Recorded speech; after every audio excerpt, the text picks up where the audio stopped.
ETV YouTube channels లో మీ వ్యాపార ప్రకటనల కోసం ఈ నంబర్కి కాల్ చేయండి. మౌన పోరాటం మౌన పోరాటం.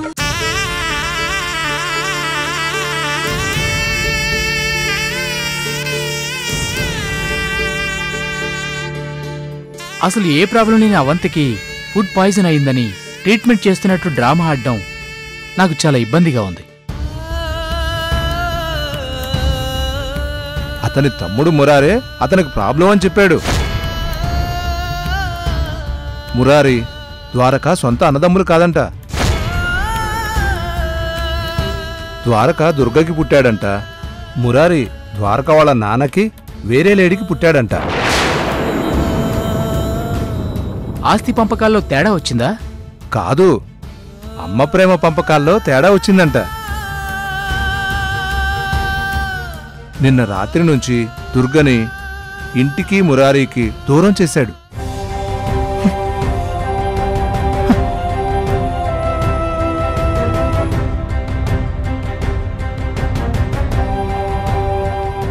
అన్నయ్య, ఈ అన్నయ్యనా? అంత ప్రేమ చూపించిన ఈ అన్నయ్యనా? అంటే ఆ ప్రేమంతా నటనా? ఎందుకన్నయ్య ఇలా చేసావు? నిజంగా నువ్వు ఇదంతా చేసావా? చేయకుండా ఆ డాక్టర్స్ నీ గురించి ఎలా మాట్లాడుకుంటారు? నువ్వెవరో వాళ్ళకెలా తెలుసు? ఎందుకు నా మీద అంత ప్రేమ చూపించావు? ఎందుకు అదంతా అబద్ధం చేశావన్నయ్య? నీ ప్రేమ మోసమా? నీ ఆప్యాయత అసహ్యమా? నా కన్నీళ్లు నీ నిజమైన సంతోషమా? నా బాధే నీ మనసులోని కోరిక? ఎందుకు చేశావన్నయ్య? ఎందుకు? అమ్మని కూడా ఎందుకు మోసం చేశావు?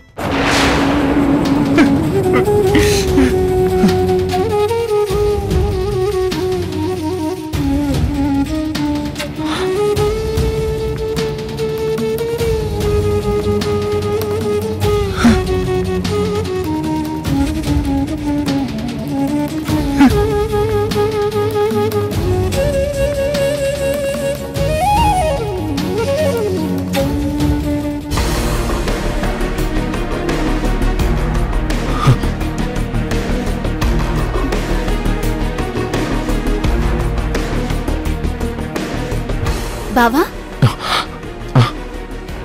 బిల్లు కట్టమని పంపిస్తే నువ్వెక్కడున్నావేంటి బావా? ఏం లేదు.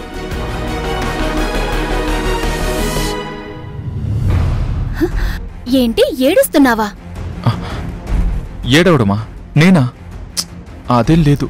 నేను చూశాన్లే. అదేం లేదన్నా. ఏ బావా, నాకు తెలీదా? అవంతికిలా అయ్యిందని నీకు తెలిస్తే నువ్వెంత బాధపడతావో. అత్తయ్య చెప్పింది కరెక్టే. ఇప్పుడు బాగైన తర్వాతే ఇంత బాధపడుతున్నావంటే నిజంగా అవంతి పెయిన్లో ఉన్నప్పుడు చూసుంటే ఇంకెంత ఏడ్చేసేవాడివో. సరే, అత్తయ్య రమ్మంటున్నారు. బిల్ కట్టేశావా? అయిపోయింది. వెళ్దాం పద.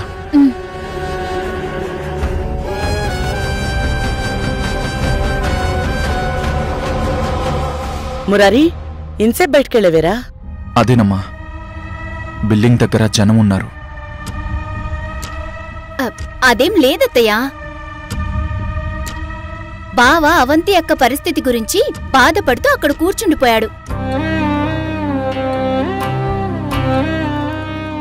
మురారి, మురారి, ఇలారా.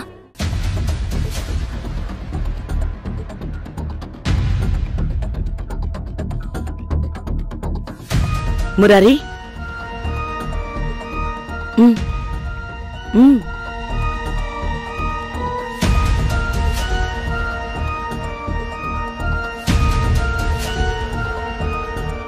ఏం మురారి, నీకు వదినంటే ఇంత అభిమానమా? అత్తయ్య, నేను చాలా అదృష్టవంతురాల్ని. నాకు రాముళ్లాంటి భర్త, లక్ష్మణుడు లాంటి మరిది దొరికారు. ఎందుకొదినా? ఎందుకు మీరింత నటిస్తున్నారు? ఎందుకు మా అందరినీ ఇంత నమ్మిస్తున్నారు? ఎందుకు మమ్మల్ని మోసం చేస్తున్నారు? ఇదిగో మురారి, ఇటు చూడు. చూడు మురారి, నాకు బాగైపోయింది. నువ్విక బాధపడొద్దు, సరేనా? నీకు బాగవ్వలేదు వదినా, అస్సలు బాగవ్వలేదు. లోపల మనసంతా పాడైపోయింది. నేను బాధపడుతుంది నీ గురించి కాదు, మీరు చేసిన మోసం గురించి బాధపడుతున్నాను. రేపు మీరు చేసిన మోసం అమ్మకి తెలిస్తే అమ్మ ఏమైపోతుందో అని భయపడుతున్నాను. రే మురారి, వదినకేం కాదురా. బిల్ కట్టేసావు కదా, డిశ్చార్జ్ సమ్మరీ ఇస్తారు, వెళ్ళి తీసుకొస్తే ఇంటికి బయలుదేరాలి. అన్నట్టు అవంతికి ఇలా అయిందని అన్నయ్యకి చెప్పుకో. తెలిస్తే చాలా బాధపడతాడు. నువ్వెంత పిచ్చిదానివమ్మా. నీ కొడుకు మనసులో ఎంత విషయం పెట్టుకున్నాడో నీకు తెలీదు. అందరూ నీలాగే కల్మషం లేకుండా ఉన్నారనుకుంటున్నావు. వదిన గురించి అన్నయ్యకి నేను చెప్పేదేంటి? వీళ్ళిద్దరూ కలిసే ఈ డ్రామా అంతా ఆడారు. అది కాని నీకు తెలిస్తే నీ గుండె బద్దలైపోతుంది. ముందు నీకు వెళ్ళి గురించి తెలియకుండా జాగ్రత్త పడాలి. అవంతి, నువ్వు మెల్లగాలే, బయలుదేరదాం.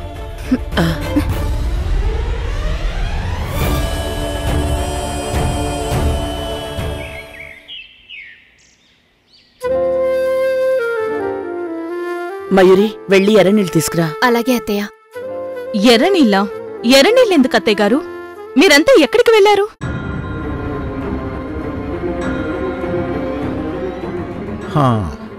రాజకీయం అంతా విని సీఎంకి పీఎంకి తేడా ఏంటన్నట్టుంది. నా మేనకోడలకి అంతా తెలిసి మళ్ళీ ఇలా అడుగుతోంది ఎందుకు? ఏంటత్తయ్య గారు, ఏం మాట్లాడరేంటి? ఏం మాట్లాడాలి నక్షత్ర? రాత్రంతా అవంతికి కడుపు నొప్పొచ్చింది, హాస్పిటల్కి తీసుకెళ్లాం. అయ్యో అవునా? నేనింకా మీరంతా కలిసి ఏదో ఫంక్షన్కి వెళ్లారనుకున్నానే. రాత్రి మురారితో కూడా నేనదే చెప్పాను.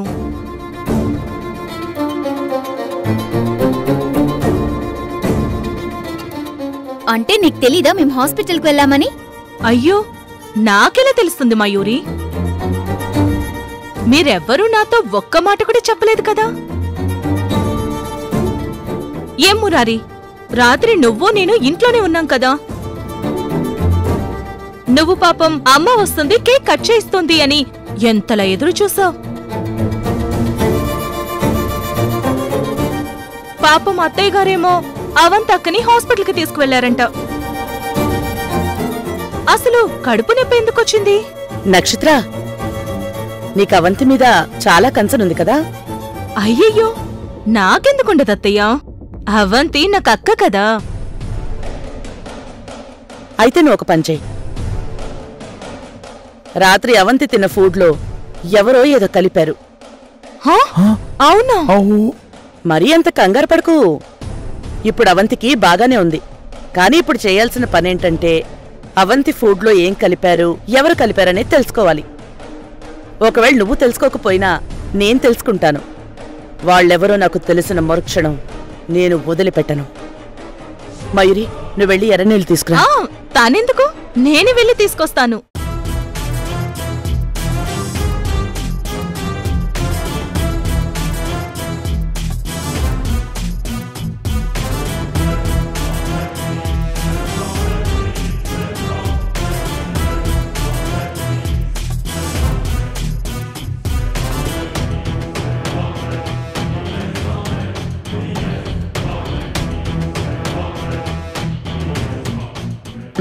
పదమ్మా, పదమయూరి.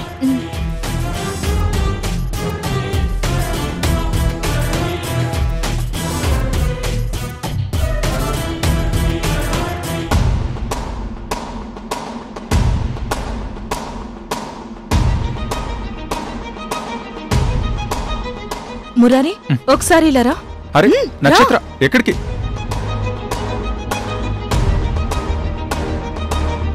నక్షత్ర అనవసరంగా దుర్గతో డబుల్ గేమ్ ఆడుతోంది. ఎక్కడో చాలా స్ట్రాంగ్గా దెబ్బతింటుంది. ఏంటి నక్షత్ర? నువ్వు చిరాగ్గా ఉన్నావంటే హాస్పిటల్లో జరగాల్సింది జరిగిందన్నమాట. ఏంటి మాట్లాడవు? నువ్వు నా దగ్గర ఇలా మాట్లాడుతున్నావా, అందరి దగ్గర ఇలాగే ఉన్నావా? ఏంటి ఏమంటున్నావో నాకేం అర్థం కావట్లేదు. నువ్విలా నా మీద చికాకు పడుతుంటే నేనింకేం మాట్లాడాలి? నేను నీ మీద చిరాకు పడ్డమేంటి? నేనేదో మూడ్ ఆఫ్లో ఉంటే నువ్విలాంటి ప్రశ్నలు వేస్తావేంటి? మూడాఫా? ఎందుకు? ఏం జరిగింది? ఏం జరగలేదులే. చెప్పు మురారి. అరే విసిగించకు నక్షత్ర. అసలు నన్నెందుకు లాక్కొచ్చావో అది చెప్పు. నువ్వు నవ్వితేనే చెప్తాను. నా మూడ్ బాగున్నప్పుడే చెప్పాలనుకుంటే తర్వాత చెప్పు. ఆగాగు, చెప్తాను. మన పెళ్ళయ్యాక ఫస్ట్ బర్త్డే ఇది. జనరల్గా ఏ భార్య అయినా తన భర్త పుట్టినరోజంటే నైట్ 12 అవగానే విష్ చేయాలని చాలా ఆతృతగా ఎదురుచూస్తుంది.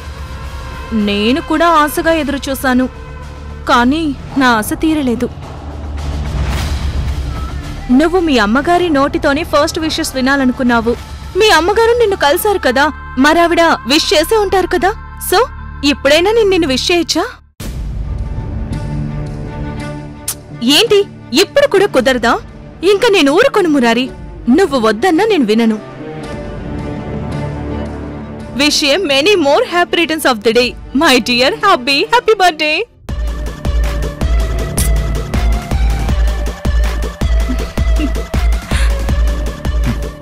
Thank you.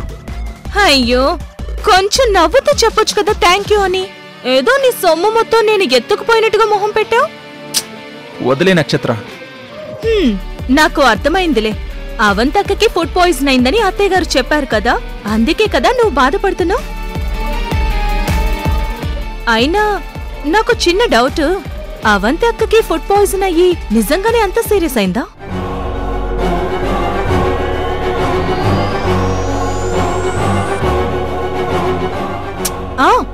ఏం లేదు, నిజంగా అవంతక్కకి అంత సీరియస్ అయితే మనం ఇంట్లోనే ఉన్నాం కదా, మనకి అట్లీస్ట్ ఒక మాటైనా చెప్పి ఉండేవాళ్ళు కదా.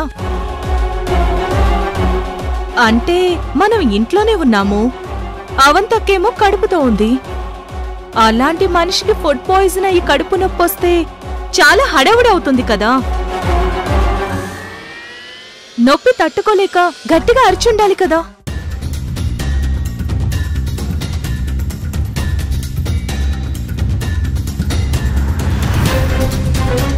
కానీ చిన్న సౌండ్ కూడా చేయకుండా సైలెంట్ గా హాస్పిటల్కి ఎలా వెళ్లారు?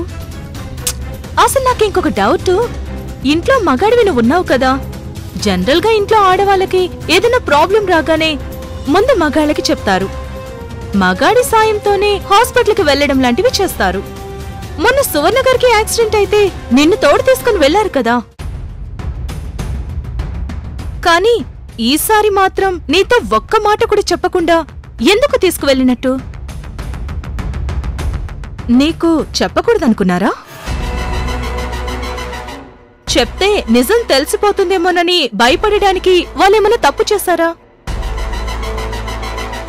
ఒక పక్క నువ్వేమో బర్త్డే విషెస్ మీ అమ్మ వచ్చి సర్ప్రైజ్ ఇస్తుందని అంత ఆశగా ఎదురు చూస్తూ ఉంటే, కరెక్ట్ గా అరగంట ముందు వరకు మామూలుగానే ఉన్న అవంతికి కడుపు నొప్పి వచ్చిందని హాస్పిటల్కి వెళ్లడం,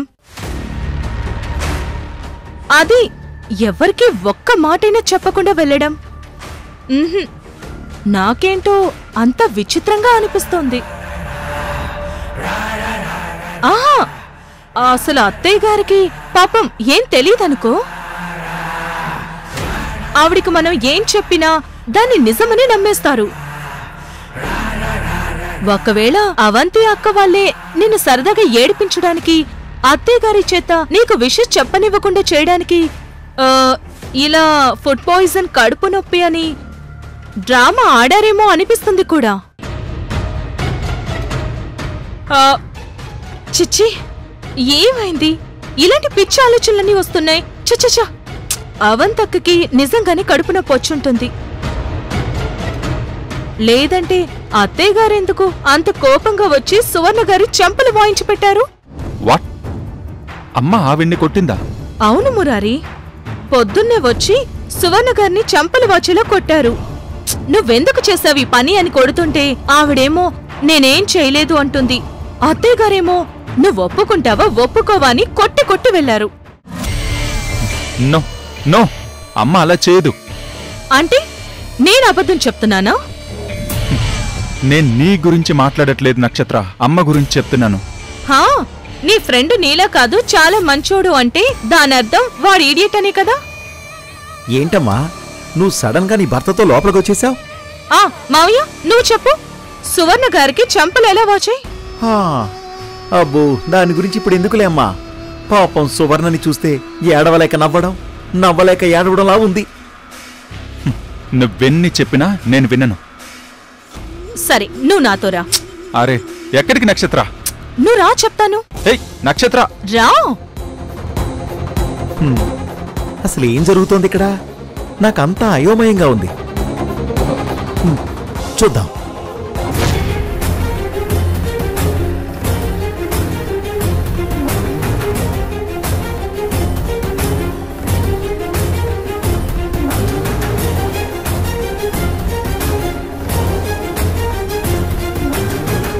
అమ్మా అమ్మా అమ్మా ద్వారకా, అమ్మా ఏంట్రా? ద్వారకా, 2 days కోసం వెళ్తున్నానని చెప్పావు, అప్పుడే వచ్చేసావే? నేను కమిషనర్ గారిని పర్మిషన్ అడిగానమ్మా, ఇవ్వలేదు. రిక్వెస్ట్ చేశాను, ఒప్పుకోలేదు. ఇంకా లాభం లేదని నా లైఫ్లో ఈరోజు ఎంత ఇంపార్టెంటో ఎక్స్ప్లెయిన్ చేశాను. దాంతో నాకు పర్మిషన్ ఇచ్చి పంపించారు. వెరీ గుడ్ ద్వారకా, తమ్ముడు కోసం నువ్వేమైనా చేస్తావు. నేను మీటింగ్కి వెళ్ళకపోయినా అది ఆగదు. నా బదులు ఇంకో ఆఫీసర్ వెళ్తాడు. కానీ నా తమ్ముడికి నేను ఒక్కడే అన్నాను కదమ్మా. నేను లేకపోతే వాడికో లోటు అలాగే ఉండిపోతుంది కదా. వాడి చూపులి అన్నయ్య కోసం ఆ గుమ్మం వైపు అలా చూస్తూనే ఉంటాయి కదా.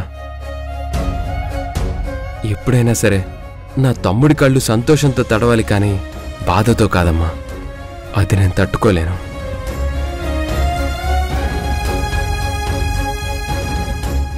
అవును, నువ్వు తమ్ముడిని ఎలా సర్ప్రైజ్ చేసావమ్మా?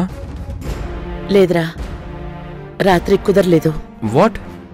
విష్ చేయలేదా? అదేంటమ్మా?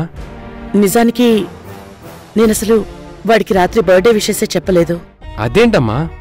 ఎవ్రీ ఇయర్ వాడిని సర్ప్రైజ్ చేస్తూ ఈ ఇయర్ మాత్రం కనీసం విష్ కూడా చేయలేదంటే ఎలా అమ్మా? అంతలా ఎదురు చూసే నువ్వు అలా ఎలా మిస్ అయ్యావు? ఏం చేయను, ఒక్కోసారి అంతే. మనం ఆశపడినవన్నీ జరగవు, మనం ఎక్స్పెక్ట్ చేయనివి మాత్రం జరిగిపోతాయి. ఏం జరిగిందమ్మా? ద్వారకా, రాత్రి నాకు స్టమక్ పెయిన్ వచ్చింది. హాస్పిటల్కి వెళ్లాల్సి వచ్చింది. అవునా?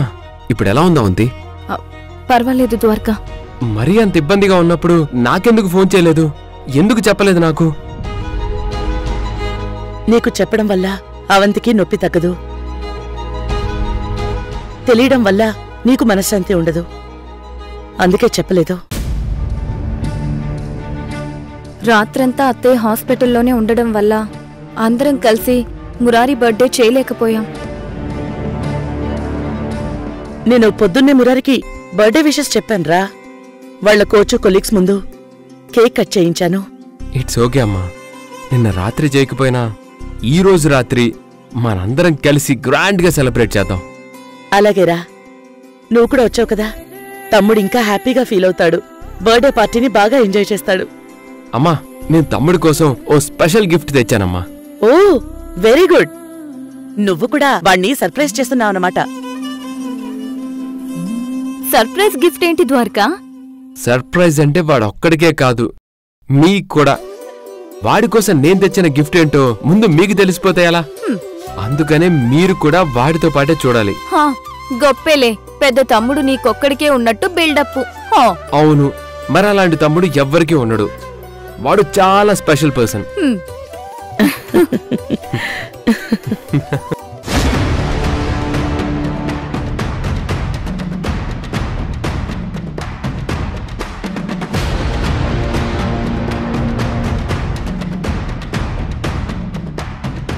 ఇదిగో చూడు, నువ్వు నా మాట నమ్మట్లేదు. నేను నా కళ్ళతో చూశాను. అత్తయ్య గారు ఈవిని ఆ చెంప ఈ చెంప వాయిస్తుంటే నేను మధ్యలోకి వెళ్లే ధైర్యం చేయలేక, ఏమైందండి అని అడిగే సాహసం చేయలేక దూరం నుంచి చూస్తూ ఉండిపోయాను. అదేంటమ్మా, సువర్ణని కొట్టింది? అదే మావయ్య, నేను అదే చెప్తున్నాను. మా అత్తయ్య గారే ఈవిని కొట్టింది. అవంతక ఫుడ్లో ఈవిడేదో కలిపిందని ఒప్పుకోమని కొట్టింది. ఈవిడేమో ఏడుస్తూ నేనేం చేయలేదు అంటుంది. నాకేమో ఏం చేయాలో అర్థం కాలేదు. అబ్బా, ఒక గవర్నమెంట్ను కూల్చే తెలివితేటలివి. ఉన్నది లేనట్టు లేనిది ఉన్నట్టు ఎంత బాగా చెప్తున్నారో. ఇందుకేనేమో మగాడు అబద్ధం చెప్తే తడికడ్డు పెట్టినట్టు, ఆడది అబద్ధం చెప్తే గోడ కట్టినట్టు అంటారు. చూడు మురారి, నీకు నేనంటే చాలా కోపం ఉందని నాకు తెలుసు. దుర్గ గురించి నేనేం చెప్పినా నువ్వు నమ్మవని నాకు తెలుసు. అసలు నీతో చెప్పాలని నేను అనుకోలేదు. నువ్వే వచ్చి నిలబడ్డావు కాబట్టి చెప్తున్నాను. దుర్గ నా చెంపలు చెడమడా వాయిస్తుంటే, అవంతి తిన్న ఫుడ్లో ఏం కలిపావని అడుగుతుంటే నేనేం చెప్పాలి? నేను కలపలేదు అంటే నమ్మదు, కానీ అబద్ధాన్ని నిజమని నా మనసు ఒప్పుకోదు. అందుకే దుర్గ అన్ని దెబ్బలు కొట్టినా నేను బాధని భరించానే తప్ప కోపాన్ని చూపించలేదు. ఎంతైనా దుర్గ నాకు కష్టకాలంలో షెల్టర్ ఇచ్చిన మనిషి కదా, ఆ కృతజ్ఞతే నా నోరుని కట్టేసింది.